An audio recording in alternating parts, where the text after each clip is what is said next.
If I wouldn't have gone to the urgent care at all, I would have been dead the next day. Coming up today, what felt like the flu turned into the fight for her life and the life of her premature baby. Today we ask, how do you lose so much and still keep your spirit?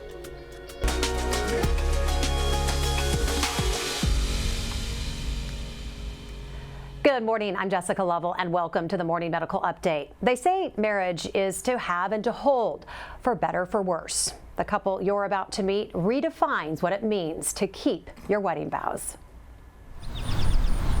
The Bowers were the typical family. Show them the picture, Brooks. Raising 2 little boys, and recently adding a third.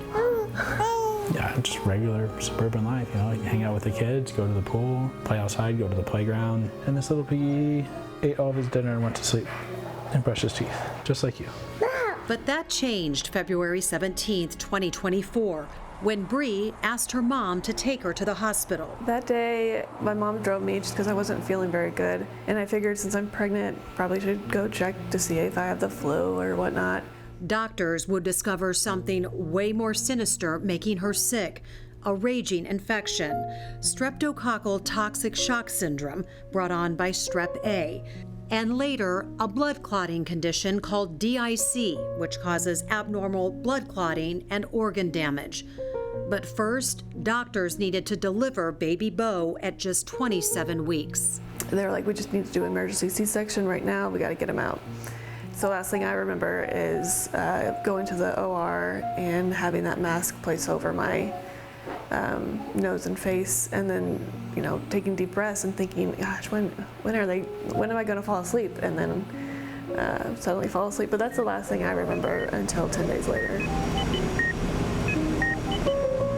10 days later, when Brie awoke to the news that Beau was doing well in the NICU. Brie's prognosis, however, was dire. Doctors said she was failing fast, and at one point, they gave her just a 10% chance of survival. Eventually, she was transferred to the University of Kansas Health System. And they found that she had necrotizing fasciitis in her stomach from the previous surgery, and didn't know if she would live through that or how bad that infection was. Got through that, and then weeks later, amputation started. First, it was a partial amputation, then on multiple limbs, then a final blow. They had told us that she was most likely going to have all 4 limbs amputated. Now, this mom of 3 was facing a new reality as a quadruple amputee. But for those who know Brie, what other choice is there? You know, that's kind of my mindset is, okay, let's do what we need to do and figure out what we can do to improve my, you know, independence, improve things at home, you know, make things kind of go back to the way they were, but knowing that it's not all going to be the same. Brie got to work in rehab. There you go. Facing this unimaginable challenge head on. She even took to social media to share her story. What's your first meal going to be back home? Fried chicken. And inspire people around the world. And she did. There's a lot of, you know, you're my hero, you're a warrior, and I don't feel that way at all. Hopefully in the future, when I gain mobility and be more independent, I can look back at this and say, yeah, maybe I was a warrior, but right now I don't feel like that, because it's been really hard. And again, without the support I wouldn't get through this at all. Support also came the old-fashioned way from neighbors and friends. Welcome home, Brie! Yay, Brie! And at just the right time. Back home, where the true work begins. Figuring out a system here where we don't need extra support. Like, how can we do this just us two? And we'll get there. I'm just looking forward to things that could be possible in the future. A future that began 12 years ago. He's the rock now. He's our rock. I don't think we've loved each other any more than we have. 1, 2, 3. A future with one goal in mind. And I do recall him kind of telling me, I just want my boys to have their mom. And I do too. The toughest part, for now, Not being able to attend to the baby when I hear him crying.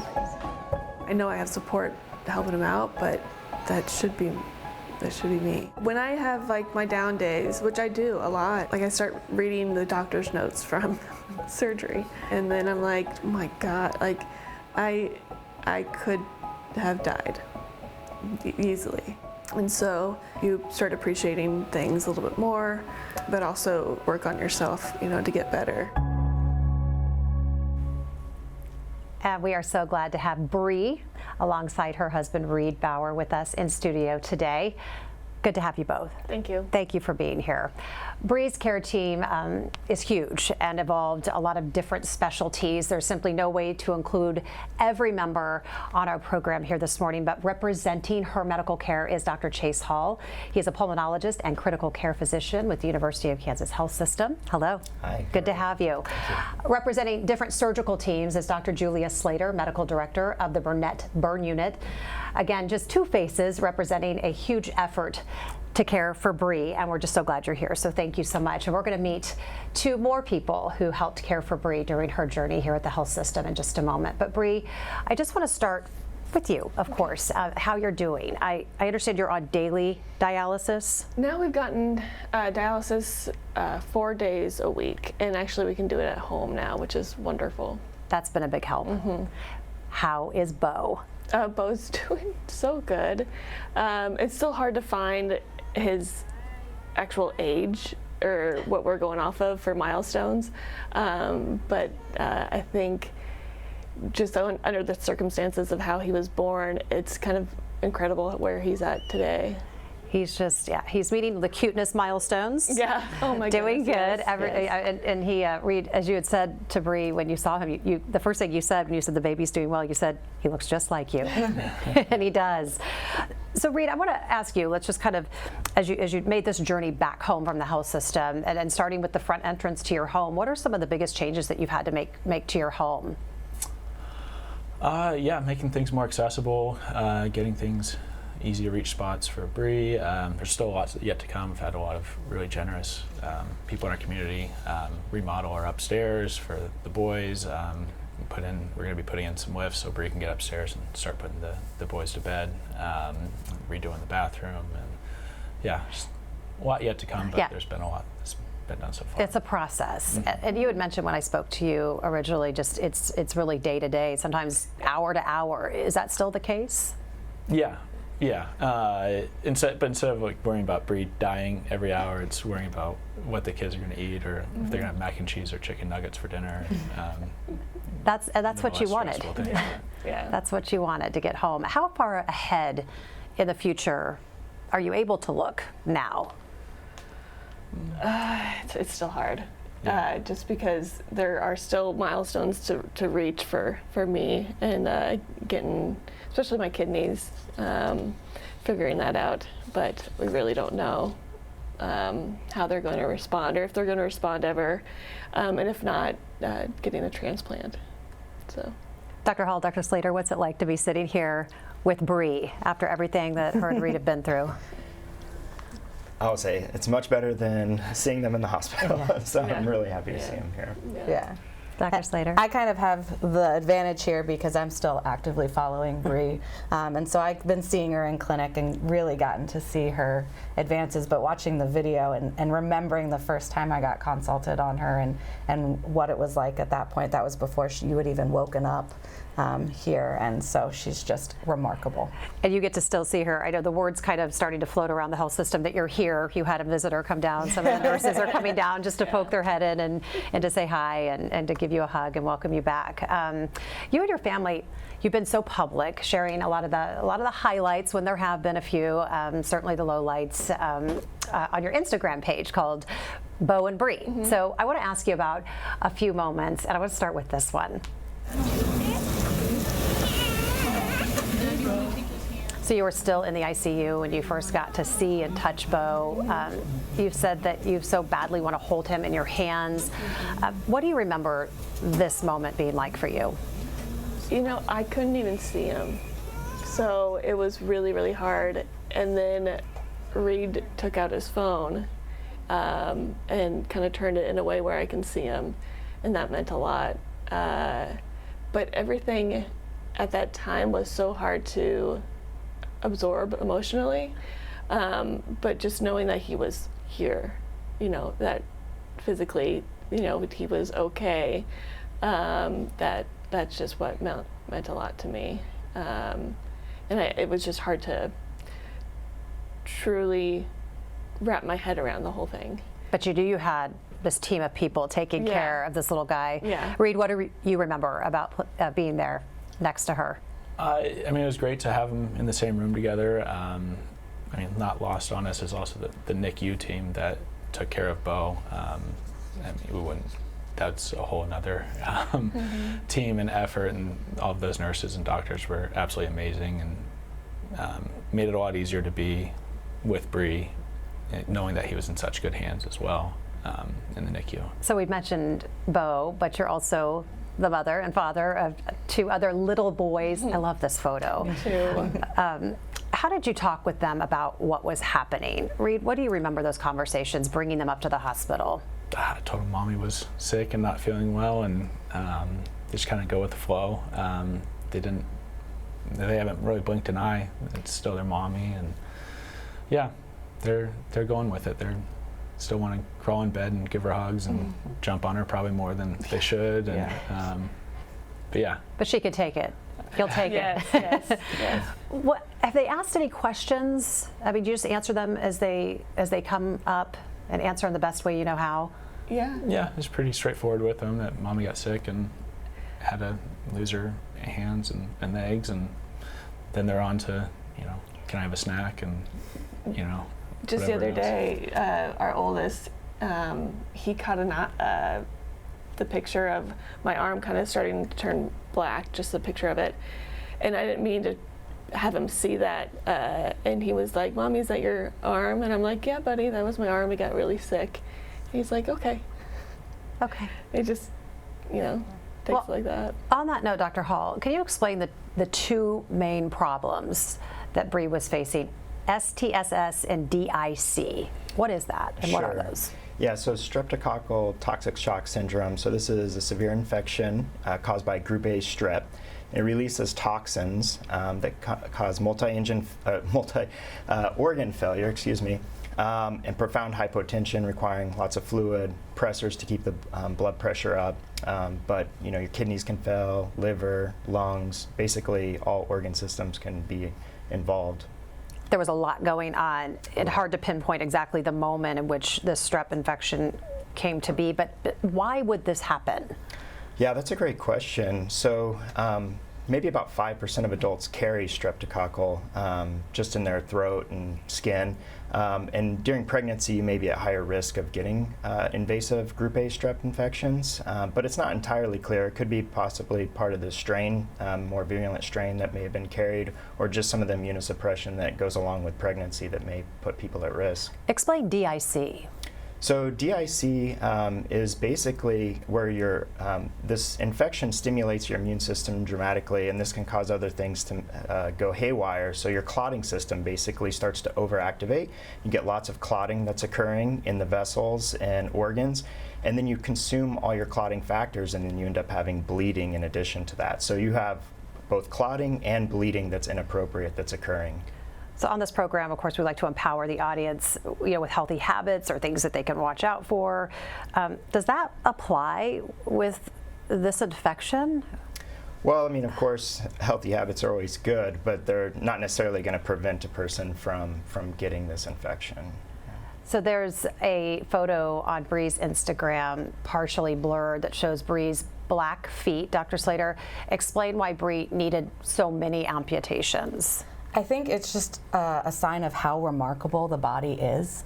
The body knows that you're really sick and there's not enough blood and not enough blood pressure to get that blood to all the organs and all the parts of your body, and so it picks what's the most important to keep you alive. And so in this instance, it kind of shunted or stopped the blood from going as well to her hands and to her feet so that it could keep her kidneys, her liver, her heart, and her brain alive, keeping her alive. So between not having enough blood flow to her extremities, and then also once the DIC started and you get clotting in the small vessels, then there's just no return of that blood flow to those extremities. Can you give us an idea of how many different teams needed to be involved in this case? Oh my gosh, so many. I mean, just on the surgical side, all the anesthesia teams, you had 3 different orthopedic teams taking care of you, vascular surgery, the emergency general surgery team, and then our burn team taking care of you. That's just the surgery side. I'm sure you have a better idea of the medical. Yeah, I mean, the medical side, you had most of the ICU doctors are critical care doctors and pulmonologists, so we can manage the respiratory failure and all the other things going on, but we also had infectious disease doctors, hematologists, huge nursing staff taking care of the physical therapists, speech pathologists, the kidney doctors. Yes, there's just so many people involved. And all communicating, I would imagine, with you, Reed, in the initial phases. What was that like for you, trying to keep track of all of these people taking care of your wife? It's a bit of a crash course. Yeah, it was confusing, but they were all great and answered our questions and explained things again and again and again, and yeah, it was, all right, Brie, well supported. There was a moment when you were still in the ICU that you got a chance to go outside and get feel the sun on your face and get some fresh air. You remember this video? I do. I remember exactly. And then within 5 minutes of being outside, I was like, it's really hot. Like, let's go back in. Get the sun and get out of there. Yeah. Well, we want to go back out a little cooler this morning. We want to go out to the same courtyard where we find Casey Pickering. She is, they are nurse manager out on Unit 65, one of our IC units. Also Holly O'Brien, chief nurse anesthetist. Again, 2 people representing just a massive care team. Casey, you've seen a lot over the past 4 years. We spoke to you a lot over COVID. I know that took a big toll on you and your staff. Then you meet Brie, and you mentioned that Brie changed your life. How so? Yeah, gosh, so I think the first thing, when you were asking about the team, so at the peak of her teams, there were 27 services and consults that were managing her team. And so that was like a level of complexity we had never experienced ever. So, I mean, it's multifactorial. I think professionally, she challenged so many of us to think bigger, to be better collaborators with our peers, and to do things differently. Like a lot of us, I don't think had ever seen an advocate. She's such a fierce advocate for herself, and the way that she did that made us think differently. And you know, why can't we go from IR straight to the OR? And then when we collaborate with people, you know, like Holly and our nurse anesthetists and anesthesia and OR teams, like, oh yeah, we could do that. That would be better for the patient. And so we thought differently every day. And then, you know, Dr. Slater was talking, coordinating, you know, she had 3 different surgeons for her 4 extremities, and you know, trying to keep everybody on the same page and keep the family informed and all of those things, that just, it was a different type of challenge, you know. And most of our patients in the medical ICU that are complex, they have maybe 5 or 6 different service lines. And again, her peak was 27 with service lines and consults. So professionally, just changed me to be better and to do better for our patients and collaborate with our teams in a different way. And personally, I don't think there's enough time here to talk about personally how she changed me or made me better, but it's tremendous, and I'm grateful every day. Brie, what's it like to see Casey standing out there where she took you those many months ago? Casey kept me alive. They did everything that we had asked for. Small, big, weird requests. They were there. And we don't have to talk about all of it. Yeah, right. To the weird. Yeah. To the weird, yeah. And looking back, you know, you would think I would have horrible thoughts, but having Casey there truly kept the stay comfortable, and as if the unit and the team like family to me, and that meant a lot. Do you remember when they came to you and said, I'm going to roll you outside, it's time to get you outside? Yeah. You know, I know they made sure it happened, and I think I just felt comfortable, like, yeah, they're going to make it happen.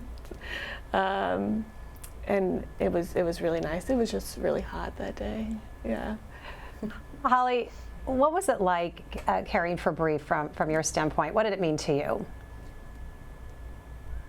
Being such, a very small part of Brie's gigantic care team was so special to me. In anesthesia, we often see people for such brief periods of time, so to get to see Brie and her spirit and watch her progress to discharge and meet her wonderful family was incredible for me. And Casey mentioned complex medical cases, part of the job. Holly, from your medical standpoint, what made this challenging? I think what made it challenging also made it amazing. As everyone's alluded to, it was a gigantic care team, and Brie had such complex medical issues coupled with so many surgical needs, and the ability to see all these teams rally and communicate and collaborate in ways I haven't seen before was just amazing. I was just lucky to be a small part of it. And Casey, I understand you also helped plan a party out there in that courtyard for Brie and her son. Yeah, so yes, it was very hot that day, but that's actually why we were coming outside, was a quick venue check. Because that's the key to every good party, is like making sure it's a good venue. So it had been one heck of a week for her, and we had been planning this party for her son for a few weeks and picking out superheroes and things, and so we were just trying to find the best spot. So despite it being a very hot day, the party was the next morning, so I was like, let's just go out. I think I wanted her to have a voice, and in a situation where there is pretty much everything was out of her control, it felt important that we should give her control whenever she can have it. And that's things like providing input on where her son's birthday party should happen. So that was what led to, let's take her outside. What do you think of this space? Would this suit you? And what else could we change if this doesn't suit you? And yeah, it was quick, and she pulled her shirt down to feel a little sun, and I can remember she was like, yeah, I'm hot. And I'm like, let's go back. Let's go back inside, because honestly, I was hot too. I was very hot myself. So it all worked out. Well, there's another special moment when Brie was first discharged from the ICU, headed to inpatient rehab. This was nearly 4 months after your emergency C-section that day. Brie and Reed, what do you remember about this moment? It was amazing. I think we became very close with everyone here that provided care, but especially the nurses and everyone on the Unit 65. And yeah, it was really special. It was kind of bittersweet leaving, but it was also incredibly exciting that we were going the right direction. Bittersweet to leave, but were you ready to get into rehab? Oh, yeah. I remember back, I think, when I first kind of was aware of my surroundings on that unit, I overheard them having one of those things for another patient. They were leaving, and they had been there for a while. And later on, I told Casey, don't do that for me. It's like too much attention. But they did, and it was amazing. It was truly amazing.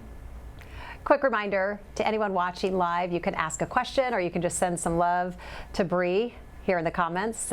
You can use Facebook or YouTube, or you can email the Medical News Network. All that information is right there on your screen. So Brie, you're a nurse yourself. Mm-hmm. Did the nursing knowledge help or hurt during this time? It helped mostly, but it hurt because I don't know everything. And I think providers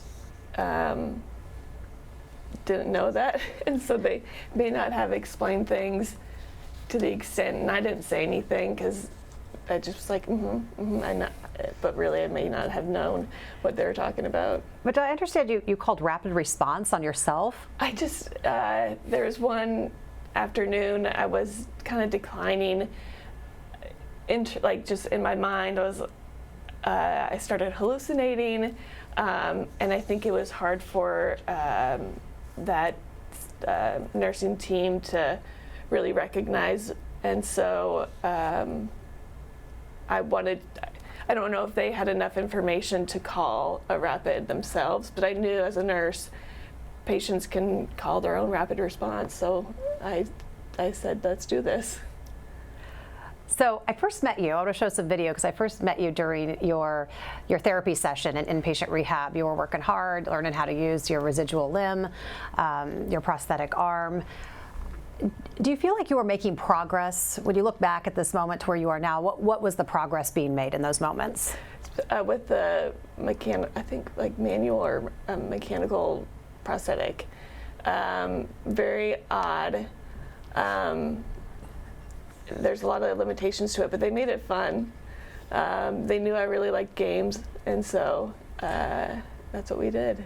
And Reed, you were bedside for quite a while when I first walked in. I actually thought you worked here because you were helping kind of jerry-rig kind of a way for Brie to hold her phone. And I mean, you could just hold the phone for her. Why was it so important for you to make sure that she could hold the phone herself and communicate on her own? I don't know. I mean, because I don't want to hold it forever.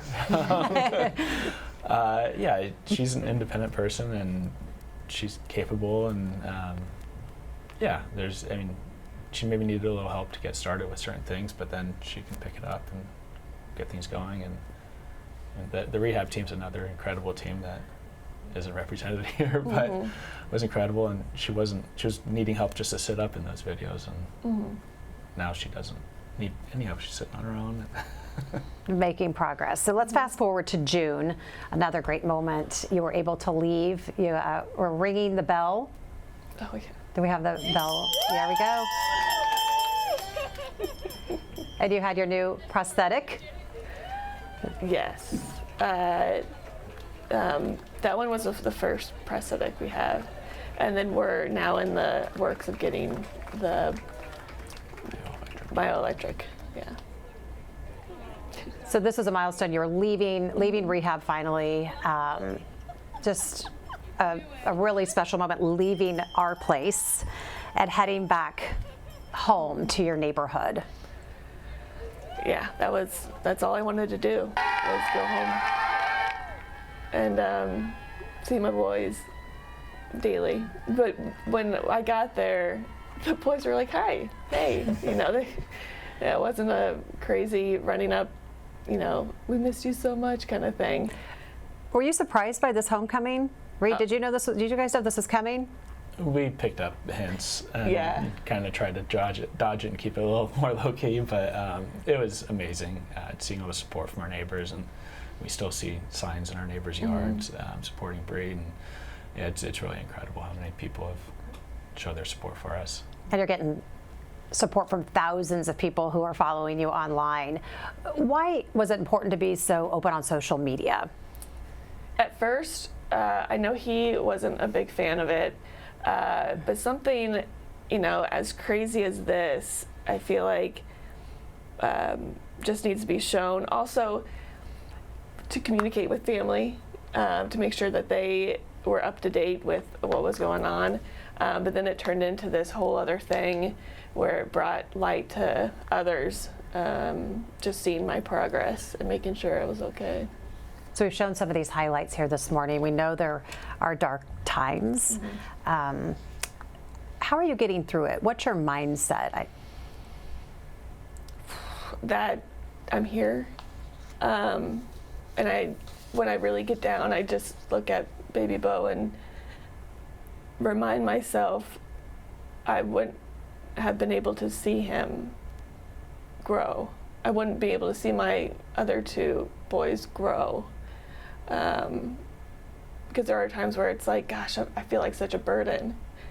And I know everyone worked really hard to get where I'm at today. So I just have to kind of push through and keep going.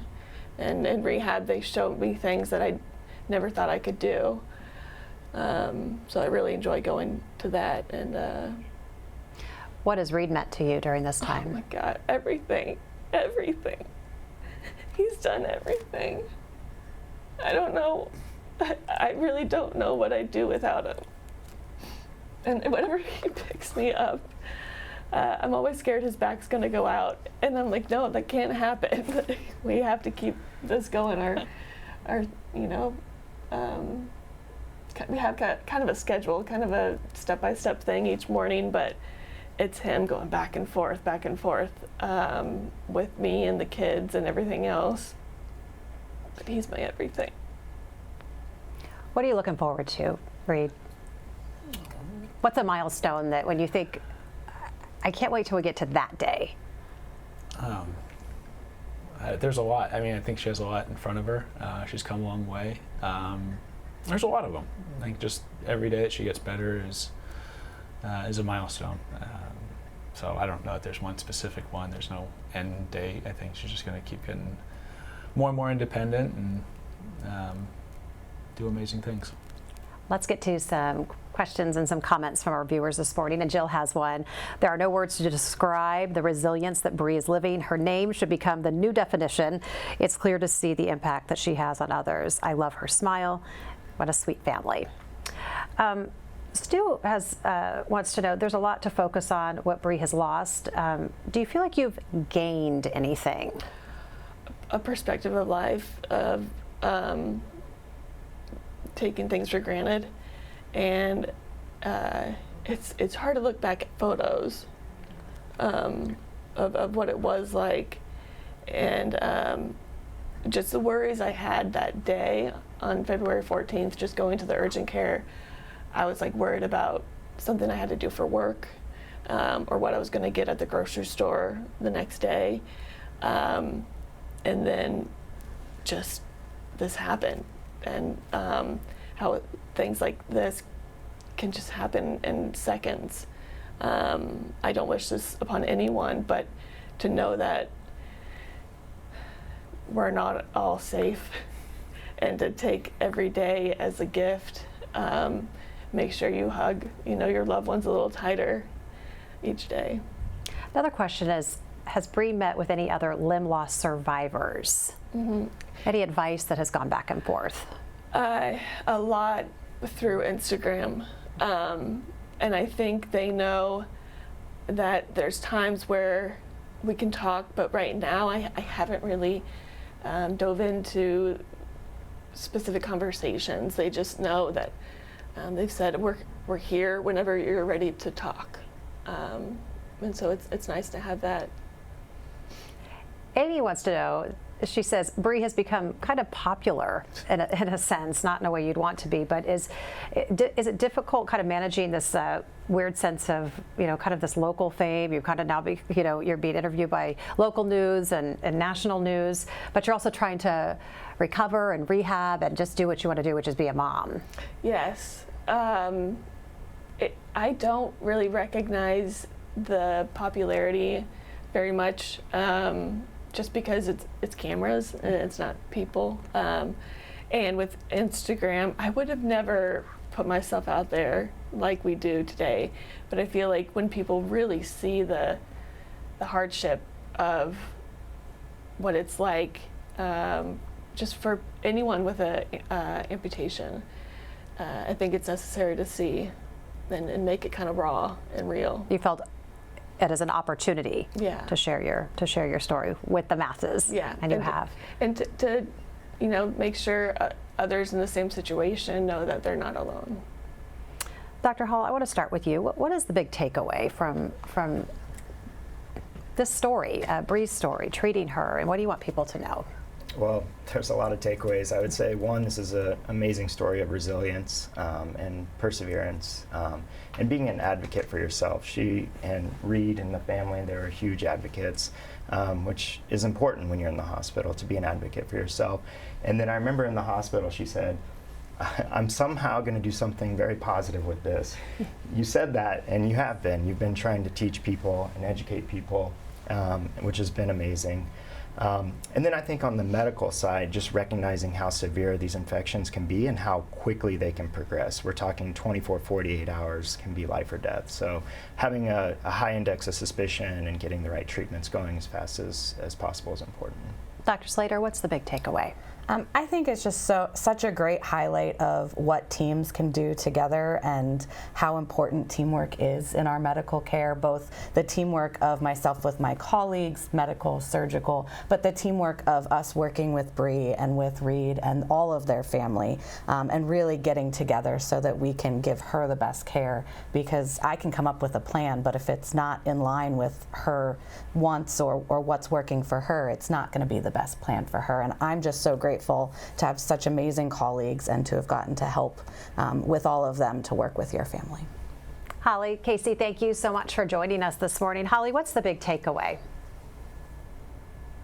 I think for me, it's simply learning from Brie. I think her resiliency, but just the way she goes into everything and the attitude that she approaches life with, and just how important and amazing her family was too. To watch them support and rally in there every second of every day was such a good reminder to all of us of how valuable that is. Casey? Yeah, I mean, I would echo some of what Dr. Slater said. I mean, like, I'm a nurse, and I'm honored to get to represent nursing, but I mean, hundreds of nurses and contributed to her care, and like all of the teams. And you know, I remember when we had that celebration to rehab, Dr. Slater spoke to some of the folks lining the hall and said, you know, in a way that celebration was for us too. Like, we were all so invested in seeing her get to the finish line, and the way that we had all come together to collaborate and be partners in her care. It literally took all of us, and I also think that goes to her and her family. I mean, to meet her family and know them is to love them, and they are incredible, and it literally took all of us, and it was such a reminder to our teams and all of the teams of what we can do when we really collaborate and communicate and focus on the patient and what's in line with what she wants and what she needs. Thank you both for being with us. Reed, as people continue to learn more about your story and follow it, what do you want the big takeaway to be? I don't know. That's a very broad question. Brie, what do you hope people take away from your story so far? I hope that the takeaway is endless, that there's no specific takeaway truly, that people learn about this and do what they want with it, you know. Some people take it as a reminder, you know. A lot of people on Instagram say, you know, I complain about this, you know, or that, and I shouldn't. Or the advocacy part, where I hear stories now that people say, you know, if I didn't speak up, then, you know, this or that wouldn't have happened. And so I think there's many different ways to take from my story. Thank you for being with us today. Yeah. Thank you. Thank you, Reed. Thanks to our entire panel of guests. We're so appreciative. And thank you to our viewers for being with us today. You can check out a lot more of Brie's experience on her Instagram page. Again, it's called Beau and Brie. We will leave you with a look back at Brie's journey back home to her boys.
Coming up tomorrow on the Morning Medical Update. David Kino tried radiation. He tried hormone therapy, but when prostate cancer came back, David searched for a second opinion and found a different path. I'm Jessica Lovell on the next Morning Medical Update. From recurrent cancer to remission, plus the separate but simultaneous cancer journey happening inside David's own family. Tuesday at 8. Subscribe to our Morning Medical Update and Open Mics with Dr. Stites podcast. Now everywhere podcasts are available.